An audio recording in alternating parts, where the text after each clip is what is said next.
Fala galera, tudo bem com vocês? Aqui é o professor André e hoje eu quero conversar um pouco mais sobre o cálculo da área entre o gráfico de duas funções.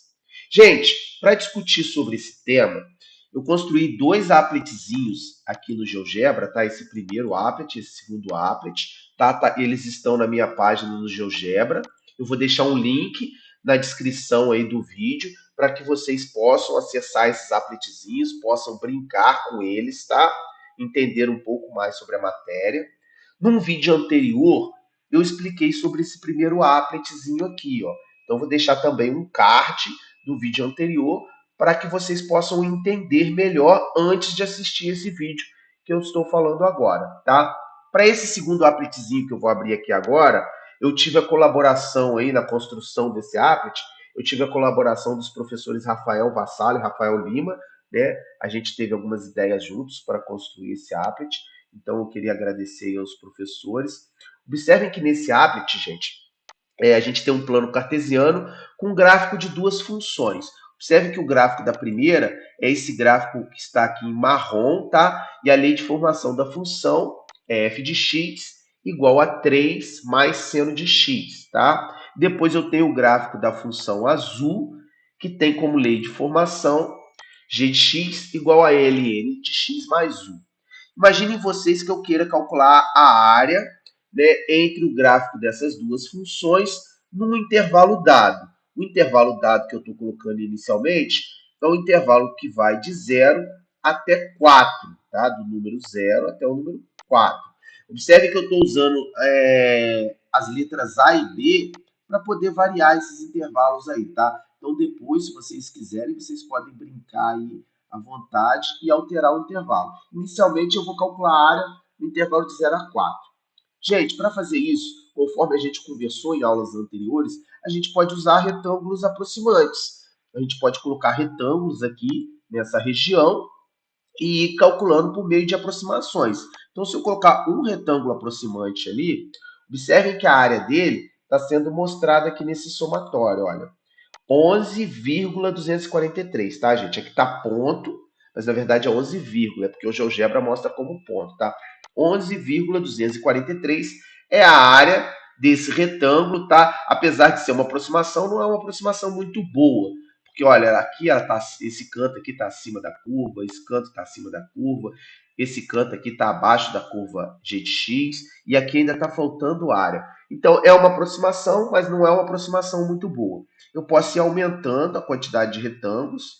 Observe que com 3 retângulos, a soma aí das áreas desses retângulos deu 9,682, tá? Esse número 9,682 é a soma da área desse primeiro retângulo com o segundo e com o terceiro.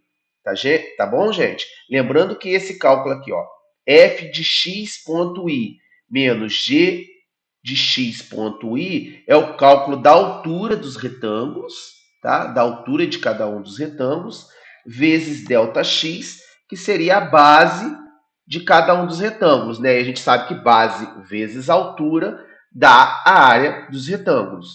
Tá bom, gente? Então, à medida que eu for aumentando esse número de retângulos, eu vou estar cada vez mais próximo da área real. Tá? Eu vou deixar aqui com 20 retângulos.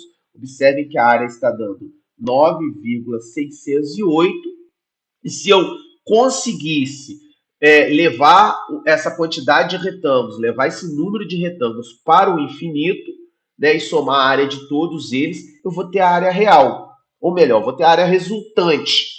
Tá bom, gente? E para fazer isso, eu já apresentei em aulas anteriores, a gente tem que calcular a integral definida. Tá? Então, o que eu tenho que fazer? Eu tenho que calcular a integral definida da função f de x menos g de x dx no intervalo de 0 a 4. Tá bom, gente? Por que f de x menos g de x? Essa subtração, f de x menos g de x, é para calcular a altura dos retângulos. Tá bom, gente? Para calcular a altura dos retângulos. Esse d de x seria a base dos retângulos. Tá bom? Mas lembrando que eu já defini para vocês integral como soma de rimas, como somas de rima.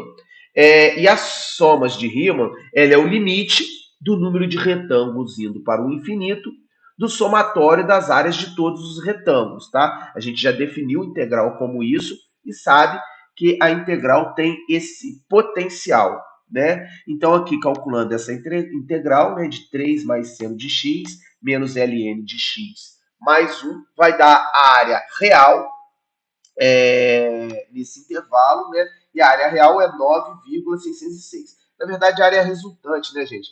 Tem aquele lance que a área pode ficar positiva, a área pode ficar negativa, mas nesse intervalo ali, essa área é real, 9,606. Observe que a aproximação com 20 retângulos estava dando 9,608 unidades de área, tá?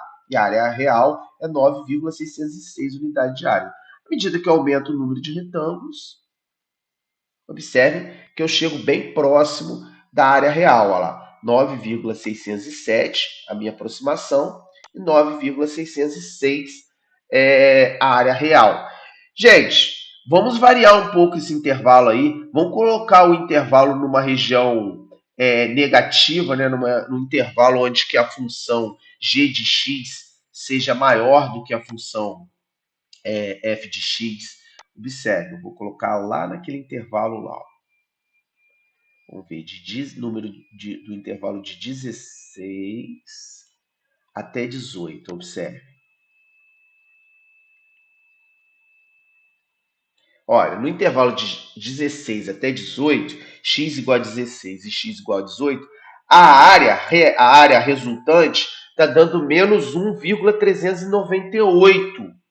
Menos 1,398. Se eu usar retângulos aproximantes, observem que a área também dá negativa lá. Menos.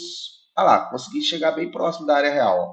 Menos 1,398 usando 50 retângulos. Tá bom? Se eu colocar menos retângulos, olha lá, 11 retângulos, deu menos 1,4. Por que isso dá negativo, gente? Porque observem que eu estou fazendo a subtração f de x menos g de x. E naquele intervalo ali, a função g de x está em cima, ela é maior do que a função f de x.